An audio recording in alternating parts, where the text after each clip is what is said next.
All right, shalom and blessings. I want to welcome you back.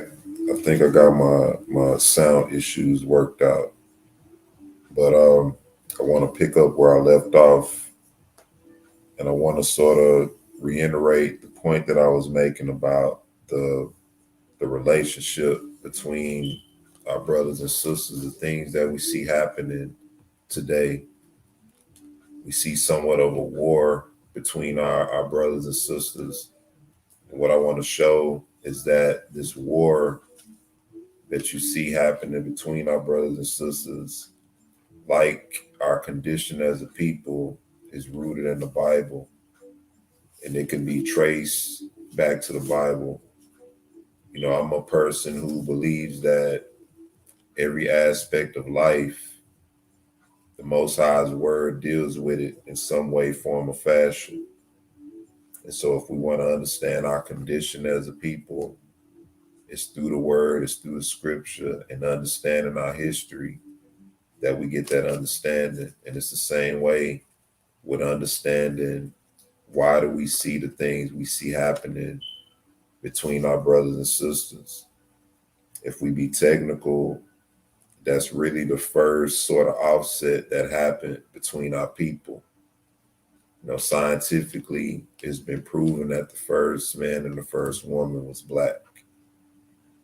And so if we apply all that biblically, you know, and we apply the history and everything, we know that that's dealing with our ancestors. And so whatever Satan did in the garden created an offset into what we see now. You know, it's like a domino effect, so to speak.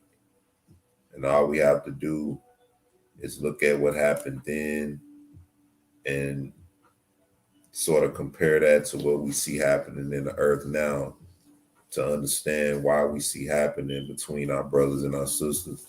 Now, I'm only focused on us. You know, a lot of times when you start talking about things that happen between us, it gets deflected by, you know, looking at other people or comparing ourselves to what other people do. But I'm only focused on us. All right, real quick, I want to go back over the passages in the book of Deuteronomy. All right, let me see. This is Deuteronomy 28 in verse 45. It says, "Moreover, all these curses shall come upon thee, and shall pursue thee and overtake thee till thou be destroyed, because thou hearkenest not unto the voice of Yahweh thy Elohim to keep his commandments and his statutes which he command thee. And they shall be upon thee for a sign and for a wonder, and upon thy seed forever." All right, so the curses that's on our people, the Most High said, will be as a result of us not, our forefathers not keeping his commandments and his statutes. And he said that these curses would be upon us for a sign and for a wonder, and upon thy seed forever. So the war that we see between our brothers and our sisters is a result of the curse that was placed on us. All right. So let's get right into it. 54, he said, "So that the man that is tender among you and very delicate, his eyes shall be evil toward his brother and toward the wife of his bosom and toward the remnant of his children, which he shall leave." All right. And this is somewhat of a result of what we see today with, um, you know, the idea of our brothers leaving their children, leaving their wives, leaving their children. All right. That's not so much so now, you know, but this is um, something that was happening a lot amongst our people, you know, and as a result of the curse that's on our people. Verse 56, it says, "The tender and delicate woman among you, which would not adventure to set the sole of her foot upon the ground for delicateness, and tenderness. Her eyes shall be evil toward the husband of her bosom, and toward her son, and toward her daughter. All right. So forth and so on. So letting you know that dealing with the woman, that her eye will be evil toward her husband, just like the husband's eye will be evil toward his wife and toward his children. The same thing will happen to the woman among our people. All right. Her eye will be evil toward her husband and toward her children. And before I dealt with my sound issue, I was laying the foundation to show that what we see happening between our brothers and sisters is a result of the curse that was placed on us. All right. And just like we can trace that in scripture, we can go back and look and see that the condition of the man and the woman today, our brothers and our sisters today, can also be rooted in the history and what happened in the Bible. And so what I want to do real quick, I want to play a video. And this is a video that we familiar with. It's an old video. It's by P4CM, and it's dealing with their rendition of the Adam and Eve story. All right, so I want to play this, and then afterwards I'm gonna come back and chime in and give some thoughts. All right.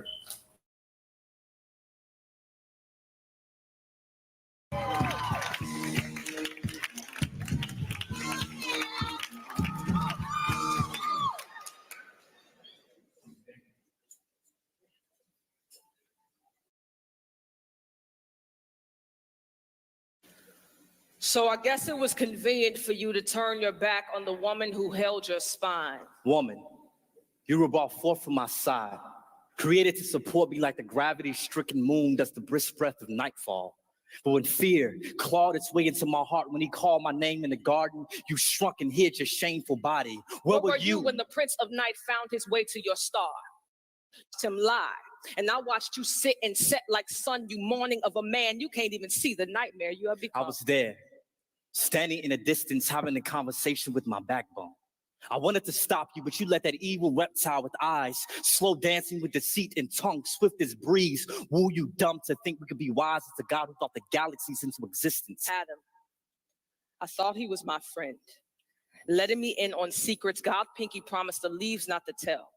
He pointed me to the tree, told me of what I was missing, and as my faith in his lies led me to stare, I watched death become gorgeous. But God is beautiful. Adam, my tongue became sight. The fruit looked too good not to taste. And see that God is good. God is thief. He kept us from the one thing he knew would turn our minds dead. No, God is wise. Eve, can't you see?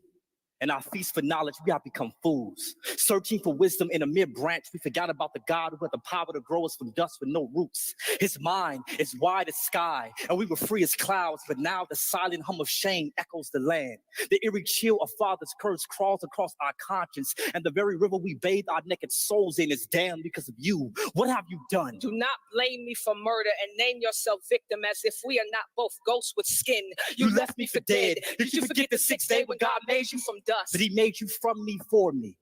While sleeping, he called you from my cage bones, beautiful but you, with your private disposition, switched positions and tried to lead. Took heed to a four-legged snake without consulting me first. You didn't respect me. He gave you authority. He made you the head of us, but you became neck. I can still see the apple stuck in your throat. Adam, swallow your pride.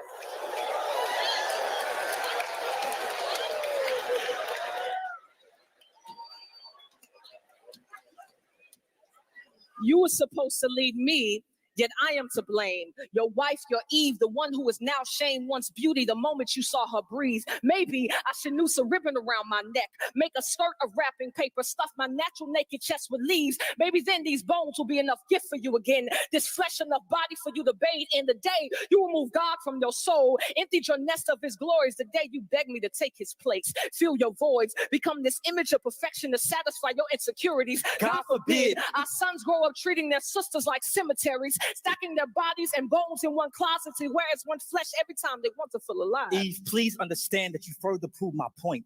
That prideful organ ruined beneath your breast beats with no submission for your husband. And for this, your future daughters would not be quiet, gentle, but some would be loud as nagging crows, scavenging on the dead earlobes of men. Their bodies, sculpted for God's glory, will become lures, enticing our sons to sin, and they will. These women, your offspring, will hand their souls over to men who are not their God. They will kneel for value at the altar of man's approval, but that worship would not make them whole nor holy. Do you see what you've done? You made this about you by blaming me. We are both sin wrapped in flesh, both broken creations, stained glass windows with no shine, no sun, no light. We are both dark, imperfect, lost. We are fallen.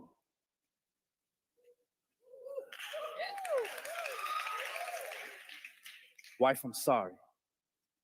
Have you any idea how shameful my insides scream for not protecting the only woman I've ever known and loved from the sting of death? I feel like a lonely grave, wallowing in a walking coffin of a body, waiting for a voice louder than my fears to resurrect this scared corpse of a man I buried 6 feet under guilt. But believe me when I tell you, you are still the woman my vision sung to when I first saw you in Eden, Eve, even if God chose to separate us for 1,000 years for what we have done. I'll write you every day faithful, and my letters will literally litter the land with love, my lady. But excuse me, if the blood on my hands still drips thick with condemnation, I can only pray that this venom doesn't poison our unborn son, Cain. There is nothing but murder living in my genes, and I would die if he follows in his father's footsteps. Husband, forgive me in my limbs and the heart that led them away from the safety of your palms. The parachute folded beneath the bloodstream I left in vain. I promise I will never try to fly without you again. Your word is wind, and I would be fooled to disrespect the tornado I was created to love. You mentioned our sons, but remember our God. Remember what he told devil as he cursed serpent. He spoke of my womb, and from it a seed will come. The devil will strike his heel, but our seed will crush his head. Yes, we are dying, but one day we may rise from the dead. We are not hopeless. Mercy has its sights set on the sinners, and its source is our God. He will rescue us out of the sea of sin. Like hands beneath a drowning soul, a rainbow before the lightning bolt speaks, he reigns. When the clouds crack their shell, our God will appear and show us his yoke is easy. A light too mighty for anything pitch black to trap our backs back behind that cage we crave. The way of escape is near if we wait with hope, nailed to our faith. The truth cross-stitched to our burdened bodies. The life stretching like the arms of the horizon, rising for all to see. The sun still lives. Eve, forgive me. Adam, forgive me. God, we tried to be our own God. Please forgive us.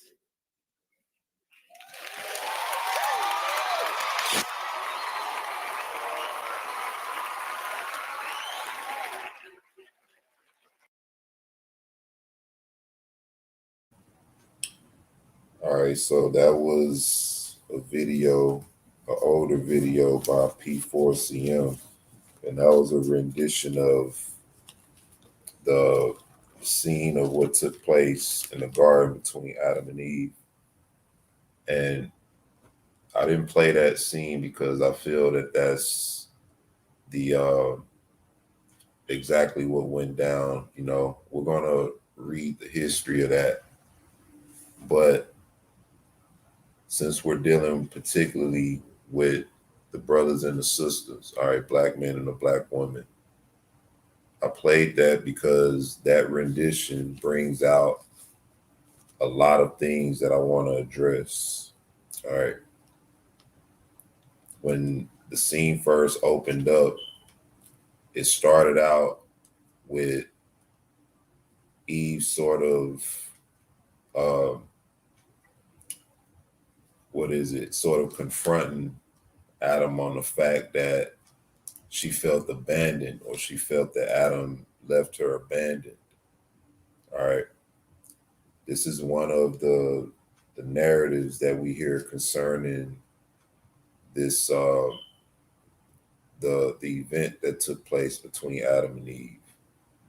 We hear that when Adam when the Most High pretty much approached Adam, that Adam said that the woman gave him the fruit, and that was pretty much him abandoning her.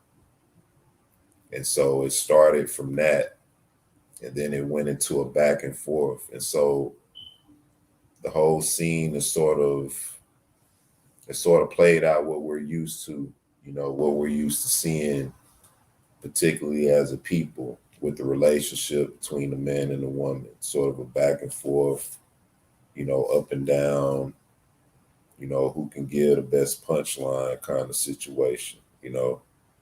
That's what went on in that situation, all the way up until the point where they start apologizing and sort of recalling themselves.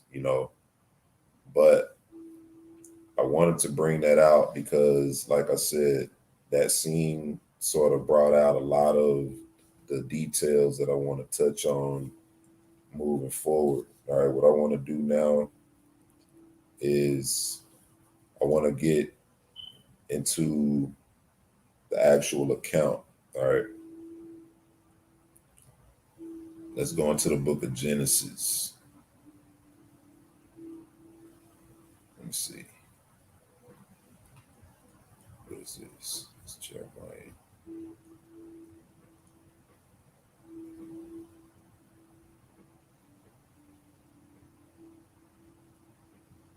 All right, I'm going to go to Genesis chapter 2. All right. I'm going to start at verse 15 and I'm going to read a little bit. It says, "And Yahweh Elohim took the man and put him into the Garden of Eden to dress it and to keep it.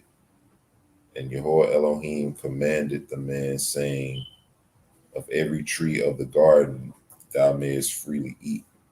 Hold on 1 second.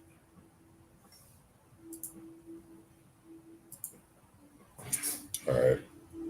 "But of the tree of the knowledge of good and evil thou shalt not eat of it, for in the day that thou eatest thereof thou shalt surely die.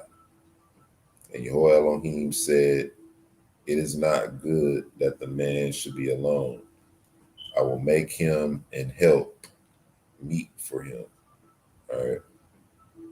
A lot of people, when they read this, they say, he said he will make him a helpmeet, as if it's one word together. This is two separate words. All right. I will make him and help meet. This word meet is representing like good. So this help is talking about someone who would assist him, all right, or somewhat serve the man to a degree, all right. And this help would be a help that was meet for him.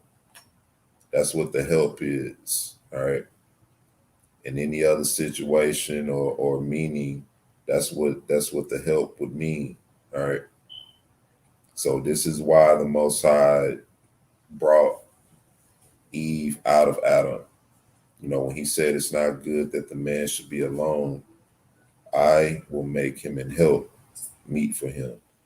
And out of the ground, Yahweh Elohim formed every beast of the field and every fowl of the air, and brought them unto Adam to see what he would call them. And whatsoever Adam called every living creature, that was the name thereof. And Adam gave names to all cattle, and to the fowl of the air, and to every beast of the field. But for Adam there was not found in help meet for him. All right, so the Most High brought Adam into the garden, gave him dominion over all things. All right, but there was not a help or someone to assist Adam, you know. So the Most High caused a deep sleep to fall upon Adam, and he slept, and he took one of his ribs and closed up the flesh instead thereof. And the rib which Jehovah Elohim had taken from man made he a woman, and brought her unto Adam. And Adam said, "This is now bone of my bones and flesh of my flesh. She should be called woman because she was taken out of man. Therefore shall a man leave his father and his mother and shall cleave unto his wife, and they shall be one flesh. And they were both naked, the man and his wife, and were not ashamed." All right, so in this chapter, we see the Most High setting up Adam to to he gave him the dominion. All right, he put him in a garden to dress it and to keep it, and he gave him dominion over all things. All right. Once Adam named everything, right, it said that there was still not a help that was meet for him. So the Most High caused Adam to sleep. Once Adam slept, he took a rib from Adam and made the woman and brought her unto Adam. All right. So now, once the Most High brought the woman unto Adam, Adam pretty much named her. So the Most High gave him dominion over her as well. All right. This is the beginning of that. A lot of people get offended when these types of things are brought out, but this is just the order of things. Just like Adam named everything else, he named Eve as well. Now, Adam himself was made in a direct image of the Most High. But seeing that Eve was made from Adam, or she was made from the image and the glory of Adam, this constitutes them both being made in the image of the Most High. And that's not to say that the Most High is male and female. It's just connecting them both to the image of the Most High, seeing that she was made after the image and glory of him. All right. Therefore shall a man leave his father and his mother and shall cleave unto his wife, and they shall be one flesh. And they were both naked, the man and his wife, and were not ashamed. All right. So now that the Most High created the man after his image and he created the woman to be a help to the man, let's look at the history of when things went wrong. All right. We pretty much see the order that was set in the second chapter. You have the Most High, then you have Adam, and then you have Eve, you have the woman. All right. But let's look at what happened here in the third chapter. All right. It says, "Now the serpent was more subtle than any beast of the field, which Jehovah Elohim had made. And he said unto the woman, Yea, hath Elohim said, Ye shall not eat of every tree of the garden. And the woman said unto the serpent, We may eat of the fruit of the trees of the garden, but of the fruit of the tree which is in the midst of the garden, Elohim hath said, Ye shall not eat of it, neither shall ye touch it, lest ye die. And the serpent said unto the woman, Ye shall not surely die. For Elohim doth know that in the day ye eat thereof, then your eyes shall be opened, and ye shall be as Elohim, knowing good and evil. And when the woman saw that the tree was good for food, and that it was pleasant to the eyes, and a tree to be desired to make one wise, she took of the fruit thereof and did eat, and gave also unto her husband with her, and he did eat. And the eyes of them both were opened, and they knew that they were naked, and sewed fig leaves together and made themselves aprons. All right, now, so when we watched the video, all right, there was something expressed in the video as we, what is it, verse 6. It says, And when the woman saw that the tree was good for food, and that it was pleasant to the eyes, and a tree to be desired to make one wise, she took of the fruit thereof and did eat. All right. So now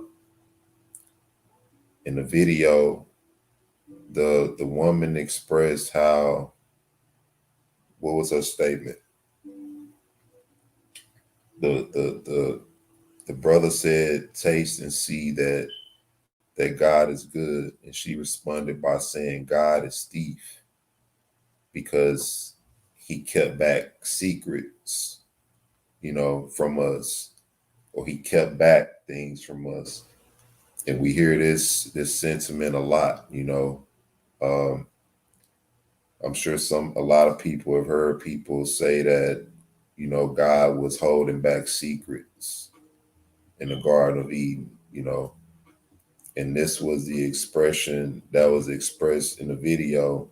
And this is the same sentiment that Eve was deceived into believing, that the Most High was holding back secrets. And so she also is also a deeper motive behind this as well.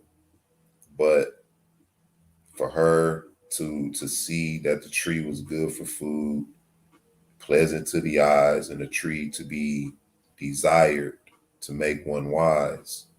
All right. So this is letting us know that Eve had a desire for this tree, and there was a reason for that. All right. But let's keep reading. It says, "And the eyes of them both were opened, and they knew that they were naked, and they sewed fig leaves together, and they made themselves aprons. And they heard the voice of Yahweh Elohim walking in the garden in the cool of the day. And Adam and his wife hid themselves from the presence of Yahweh Elohim amongst the trees of the garden. And Yahweh Elohim called unto Adam and said unto him, Where art thou? And he said, I heard thy voice in the garden, and I was afraid because I was naked, and I hid myself. And he said, Who told thee that thou was naked? Hast thou eaten of the tree whereof I commanded thee that thou shouldest not eat? And the man said, The woman whom thou gavest to be with me, she gave me of the tree, and I did eat. All right, right here in verse 12 is where a lot of people say Adam abandoned her. All right, but if we pay close attention, the Most High asked him, Hast thou eaten of the tree whereof I commanded thee that thou shouldest not eat? What did Adam say? He said, and the man said, The woman whom thou gavest to be with me, she gave me of the tree, and I did eat. So in essence, who did he really blame for this incident? Adam didn't abandon Eve.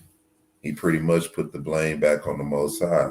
Said, This woman you gave me, you know, it was the Most High who said it's not good for the man to be alone. All right. Now, am I saying that the blame is on the Most High? No. The blame was on who committed the acts, Adam and Eve. But we know that the Most High took the blame on himself.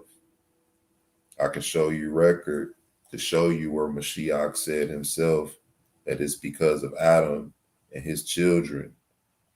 All right, talking about the children of Israel who came in the flesh later, that the Mashiach came in the flesh to do the will of the Father. That's for another discussion. The man said, The woman whom thou gavest me to be with me, she gave me of the tree, and I did eat. So people say that Adam abandoned Eve right here, all right, when that's really not the case, all right. Now, Eve did play a role. She was responsible, all right. She played a vital role in what took place. And this is why the Most High dealt with her as well, all right, in verse 13. And Yahweh Elohim said unto the woman, What is this that thou hast done? All right. So the Most High held her accountable. What is this that you have done? And the woman said, The serpent beguiled me, and I did eat. All right. So if we want to say Adam blamed Eve, who did Eve blame? right? And I'm not being tit for tat. I'm putting it in order, all right? Because the Most High put it in order. We're seeing an order to this, all right? The woman said, the serpent beguiled me, and I did eat. And Yahuwah Elohim said unto the serpent, because thou hast done this, thou art cursed above all cattle and above every beast of the field, and upon thy belly shalt thou go, and dust shalt thou eat all the days of thy life. And I will put enmity between thee and the woman, and between thy seed and her seed. It shall bruise thy head, and thou shalt bruise his heel. All right, so notice when the Most High started handing out curses, all right, Adam told the Most High that he got the fruit from the woman. The woman told the Most High that the serpent beguiled her and she ate, all right? So when the Most High started dealing with the situation, he dealt with it from the bottom up, all right? Or he dealt with it from the serpent back down to Adam. And why is that? It's because the serpent, or Satan through the serpent, caused himself to be elevated into being God because of what Adam and Eve did. So he cursed the order of Satan. By them taking that fruit, that's what made him the God, or the Elohim of the earth. And that's clarified in Revelations, the 11th chapter. Then you know who the God of the earth is. So by Eve partaking of the fruit and Adam partaking after Eve, that's what made Satan the God of the earth. And so that's when the Most High cursed that order from the beginning. He said he will put enmity between the woman and between thy seed and her seed, and it shall bruise thy head, and thou shalt bruise his heel. So he cursed the serpent. Then he cursed the woman, and unto the woman he said, I will greatly multiply thy sorrow and thy conception. In sorrow thou shalt bring forth children, and thy desire shall be to thy husband, and he shall rule over thee. All right, so he said, I will greatly multiply thy sorrow and thy conception. In sorrow thou shalt bring forth children. All right. So right here, when he says he will multiply your sorrow and your conception, this is why a lot of times women deal with stress and different things mentally during their pregnancies. And this is outside of the physical pain, you know. And my wife and I, we have 5 children. And after each one, they pretty much wanted to give her what was known as a mental evaluation, you know, just to sort of test where she is mentally, because you see a lot of women, how we read in Deuteronomy 28, you know, a lot of women are stressed out when they have children. They stressed out with the burden of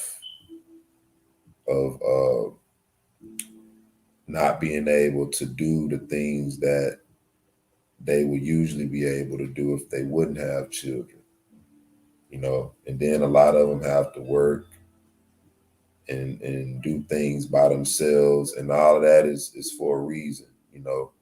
But that contributes to the sorrow, you know, not having a man around, you know, having to raise a child by yourself, along with, you know, dealing with the pain of bringing a child forth and all that. But then he said, and thy desire shall be to thy husband, and he shall rule over thee.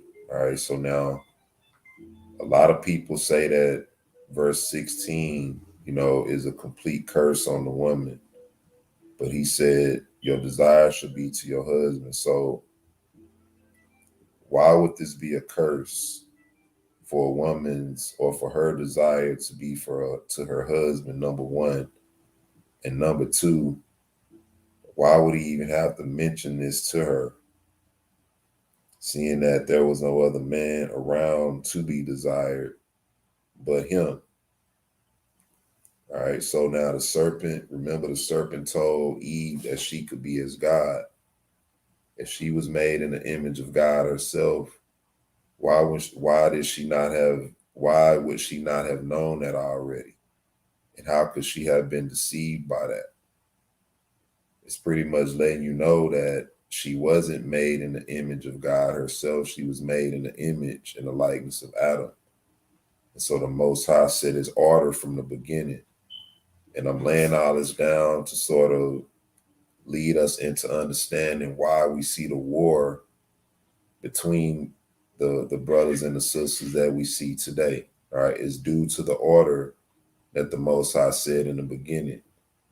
He said, and thy desire shall be to thy husband, and he shall rule over thee. All right.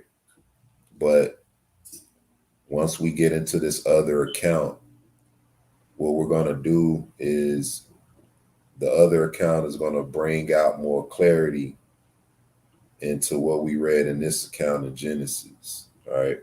We're going to read the actual account of Adam and Eve, and we're going to revisit the same account that we just read, but from the account of Adam and Eve, and it's going to bring out more detail.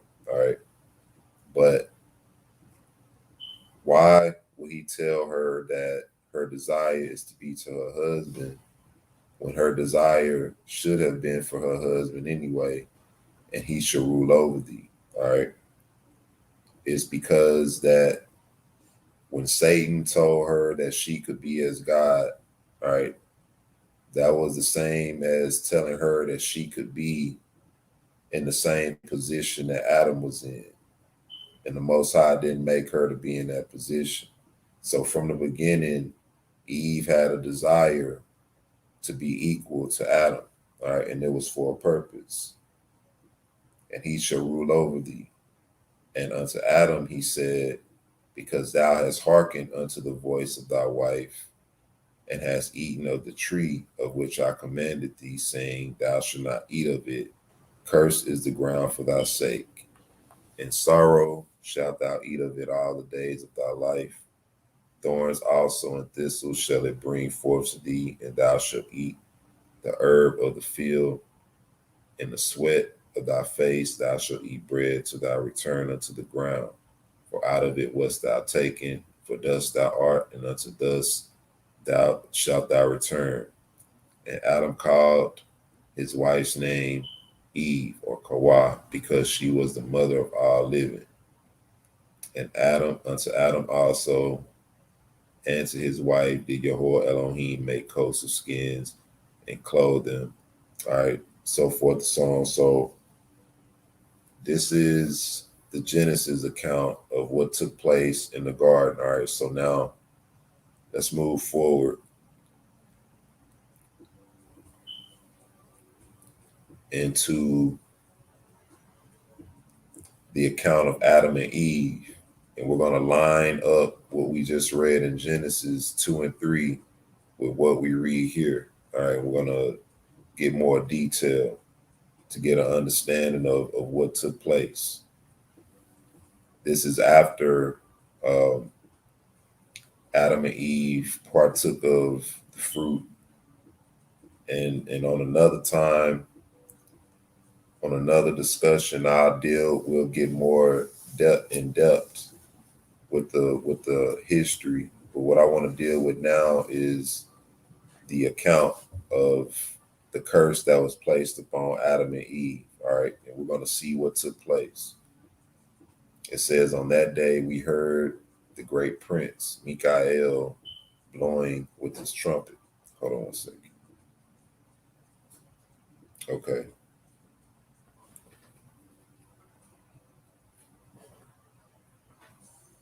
Let me see.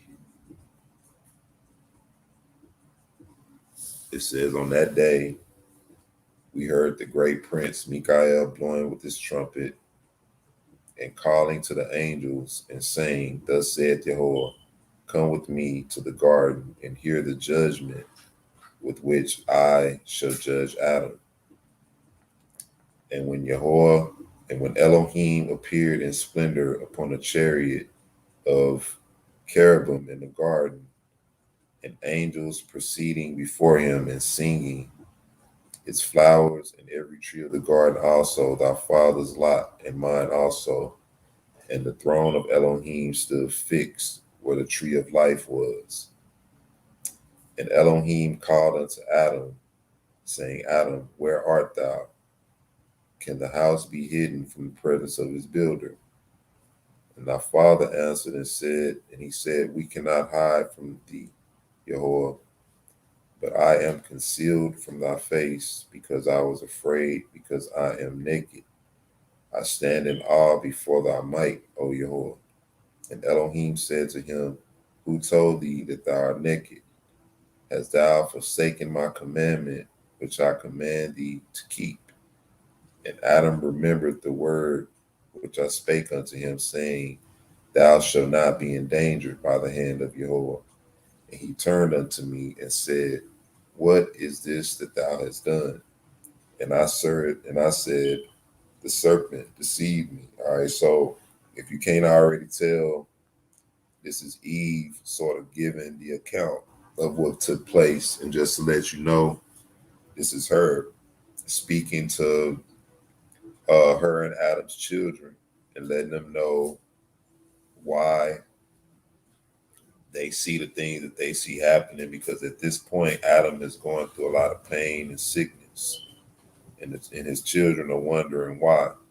And so, like I said in another discussion, for time purposes, we'll get into that. But once they saw Adam going through a lot of pain and sickness, they wonder why. And so Eve is giving them the account of what took place and why he's going through what he went through.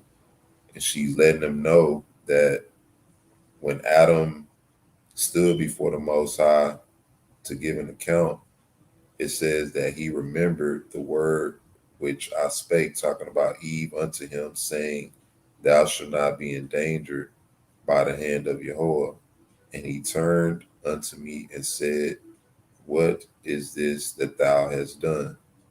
And I said, the serpent deceived me. All right, so now that's similar to what the Most High asked her when when Adam told her, the woman that thou gave to be with me, she gave me, and I did eat. All right. The Most High turned to her and said, what is this that thou hast done? And so right here in this account, Adam is asking her that same question. And she responded by saying, the serpent deceived me. And Elohim said unto Adam, since thou hast not hearkened to my commandment, and thou hast hearkened unto the voice of thy wife, cursed is the ground in thy labors. Thou shalt work it, and it shall not give its strength. Thorns and thistles shall spring up for thee, and in the sweat of thy face thou shalt eat thy bread. Thou shalt be in manifold toils. Thou shalt not rest. Thou shalt be full of bitterness, and thou shalt not taste sweetness. Thou shalt contend with the fate of the sword. Thou shalt mourn. Thou shalt contend with the cold. Thou shalt have many strokes, and thou shalt not be rich. Thou shalt grow fat, and at thy end thou shalt not be established. The beast over whom thou didst have dominion shall rise up in rebellion against thee, for thou hast not kept my commandment. All right, so this is the curse that he placed on Adam for disobeying and heeding the voice of his wife when the Most High told them both not to partake of the forbidden tree. All right, so now let's look at this 25. And Yahweh turned unto me, talking about Eve, and said, because thou hast hearkened to the voice of the serpent and rebelled against my command, thou shalt be in travail and in great agonies. Thou shalt bring forth. In sorrow and trembling shalt thou bring forth children, and in 1 hour thou shalt draw nigh unto birth. and thou shalt be cut off from thy life, and thou shalt be brought low in great sorrows, and thou shalt confess and say, Yehovah, Yehovah, save me, and I will turn no more to the sin of the flesh. Therefore, according to thine own words, I will judge thee by reason of the enmity which the enemy has put in thee. Thy desire shall be to thy husband, and he shall rule over thee. All right. So, what is he saying here in the third and fourth verse? All right. He told her what would happen concerning the sorrow in bringing forth children. All right. He said, and thou shalt be cut off from thy life, and thou shalt be brought low in great sorrows. This is why a lot of cases they say when women give birth, they close to death in that moment. And a lot of women have lost their lives giving birth. You know, some women done it and had no problems. But this is one of the many travails that's placed on the woman and women in general, because of what took place in the beginning. But then he said, thou shalt confess and say, Yehovah, Yehovah, save me, and I will turn no more to the sin of the flesh.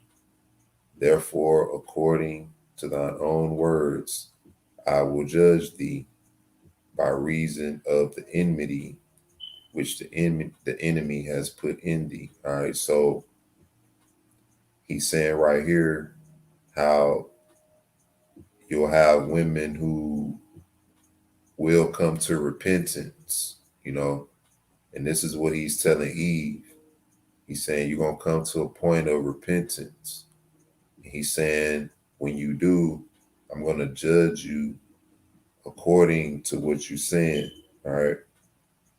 Meaning, I'm going to judge you by your own words by reason of the enmity that was put in you. All right.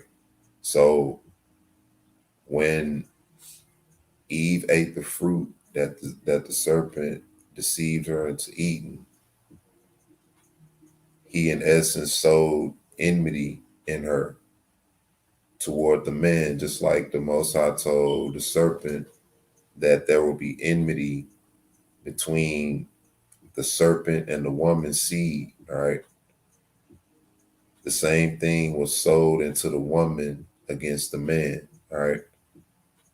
Let's take a look at that real quick.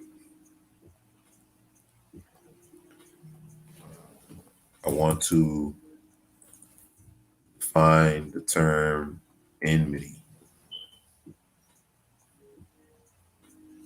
Hold on.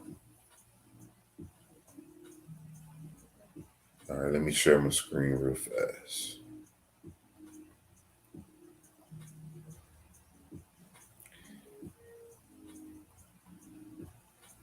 All right. Enmity. So the Most High said that, let me read it again. He said, therefore, according to thine own words, I will judge thee by reason of the enmity which the enemy has put in thee. Thy desire shall be to thy husband, and he shall rule over thee. So this enmity that the enemy put in you have caused you to go against the order that I set. So your desire is to be to your husband, and he shall rule over you. He's telling him that because when Eve partook of the fruit, her desire was to be in the place of Adam. That's why the serpent told her you could be as God, knowing good and evil. And so she partook of the fruit with that ambition in mind of being equal to Adam. All right, now I don't want to. In the other discussion, I'm gonna get into some more detail to bring out more of what we're dealing with. But to define enmity, it says the state or feeling of being actively opposed or hostile to someone or something. And so when we read this account, hold on one second. All right, so when we read this account of Adam and Eve, and we see verse 4, therefore, according to thine own words, I will judge thee by reason of the enmity which the enemy has put in thee. Thy desire shall be to thy husband, and he shall rule over thee. All right, so the enmity, like I said, that the enemy sowed into Eve was against this right here. All right, he shall rule over thee. All right, the fact that the Most High created Adam in his image and gave him the dominion and the rulership,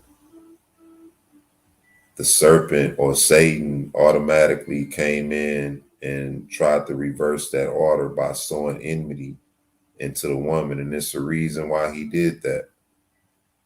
You know, before mankind was created, there was a dispute that took place between the Most High and the angels who rebelled. And that's what led Satan to do this.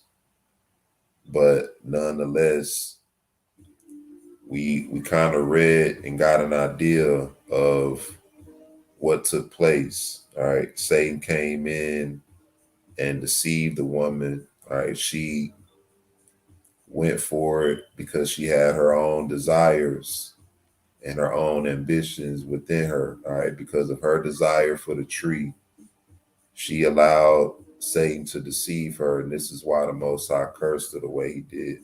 Now, real quick, I'm going to share one more thing and then I'm going to close this out and I'm going to do a part 2. But real quick, what I want to address, this is from the Apocalypse of Abraham right here. And what I want to address is what Eve should have done, all right, in that situation. And this is something for us to sort of be edified by. Whenever we are encountered with certain evil spirits or even people who pose as evil spirits or come with certain things, all right, there's a way to deal with that, and we're going to bring that out. But before we touch on that, just know and understand that we do not have to address everything and everybody, all right, particularly things that are meant for evil towards us. And I'm bringing that out because what I'm going to show you is how Eve should have handled Satan in that situation. All right. This is dealing with Abraham when the angel took him up on the mount. And when he went up on the mount to fast, he encountered an evil spirit in the form of an unclean fowl, unclean bird. And this bird was saying things to him. And as this bird was saying things to him, as a matter of fact, the bird was the spirit of Zaziel, if you are familiar with the book of Enoch. And in the law, I believe it's in the book of Leviticus, the spirit of Zaziel was inside of this unclean fowl. And he was speaking to Abraham.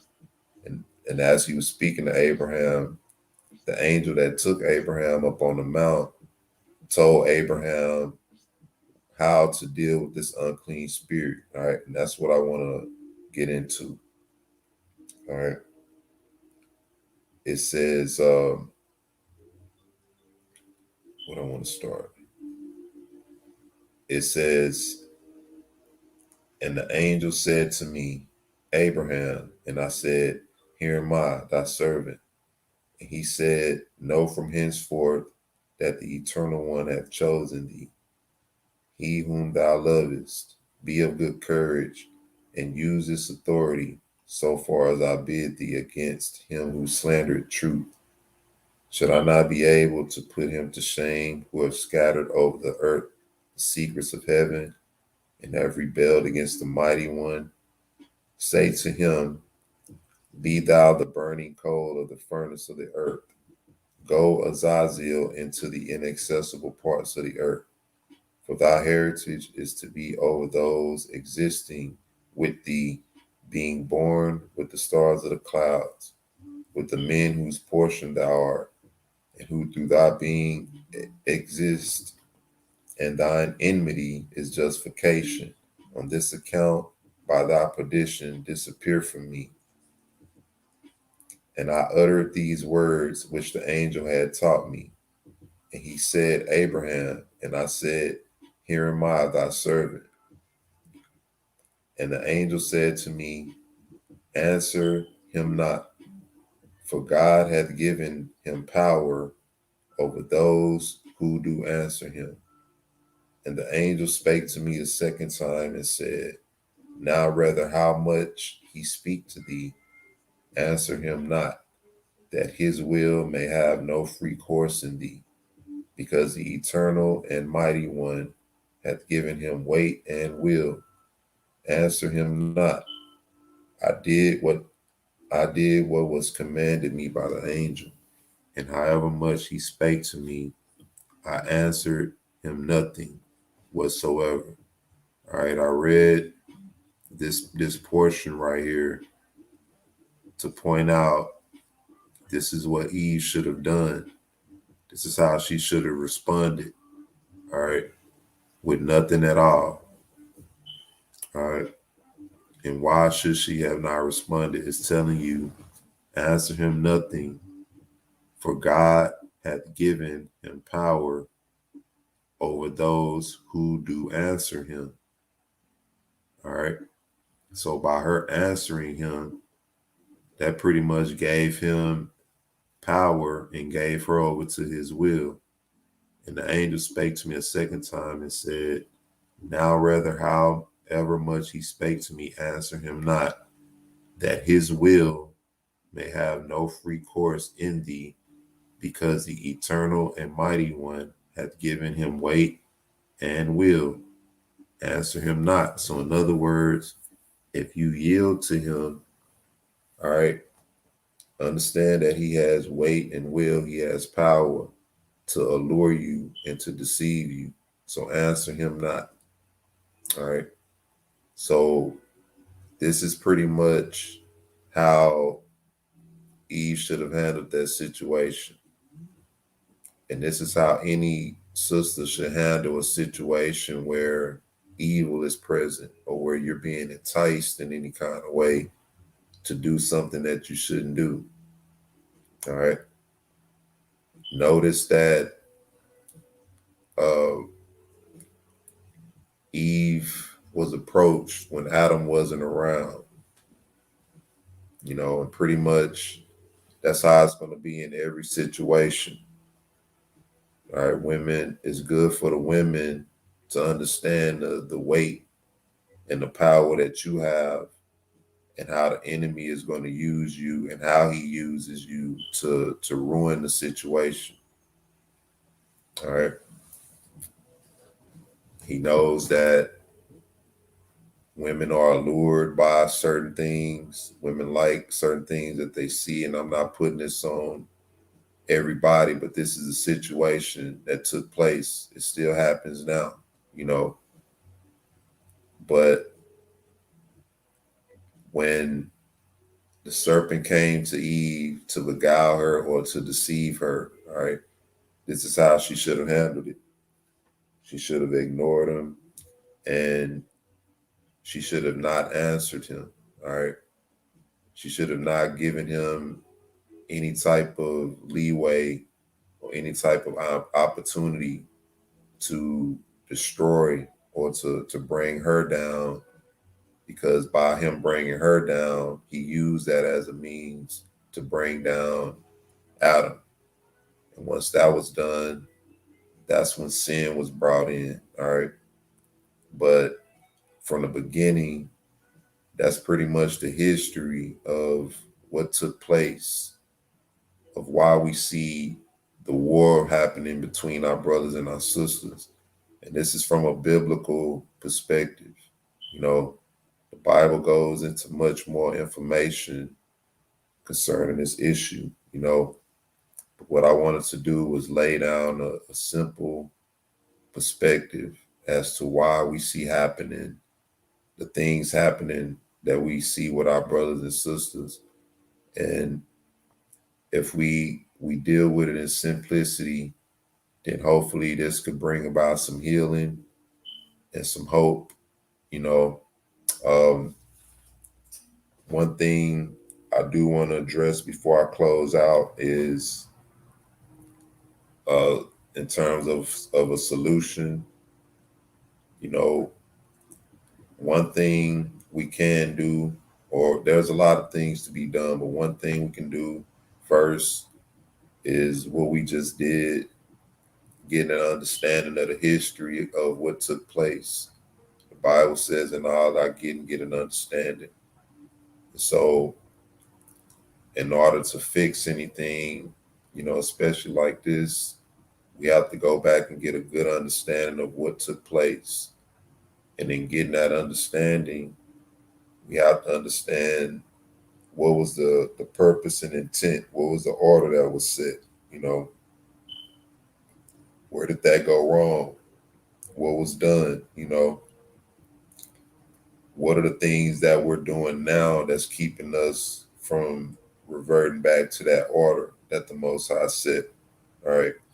And when we establish that the Most High put the man in charge, or he put the man as the head, you know, a lot of people look down on that situation. But once again, what we have to do is we have to go back and understand what the Most High's purpose and intent. You know, when he did that, he created the man in his image. And so, us as brothers, we have to go back and get an understanding of what was his purpose and intent for that, and then do what we can to get back in alignment with that. And what we need also, along with that, is we need the support, the help, the prayers, and the love from our sisters among our people. When we see brothers doing this, we have to be encouraged. You know, we have to. We need more people to support and encourage that. You know, because that's the only way we're gonna, you know, be able to come together in the truth. You know, but this is, like I said, the history of what took place between our brothers and sisters, why we see the war happening between our brothers and sisters from a biblical perspective. It goes back to what took place in the garden. You know, the order that the Most High set was disrupted by Eve's desire for the tree of knowledge of good and evil. Now remember, they both had access to the tree of life. You know, the Most High said that they could have eaten from the tree of life freely, but they chose to eat from the tree of the knowledge of good and evil. And it was through partaking of that tree that elevated um, Satan to being the Elohim of the earth. All right, by our forefather and foremother yielding to that commandment and to that destruction that made him the Elohim of the earth. All right. And that reversed the order that the Most High intended in the earth. And to this day, we're seeing the repercussions of that. All right. So, from a simple biblical perspective, this was a take on why we see the war happening between our brothers and our sisters. And I hope this was edifying. Most High willing, I'll be back with a part 2. Peace and blessings.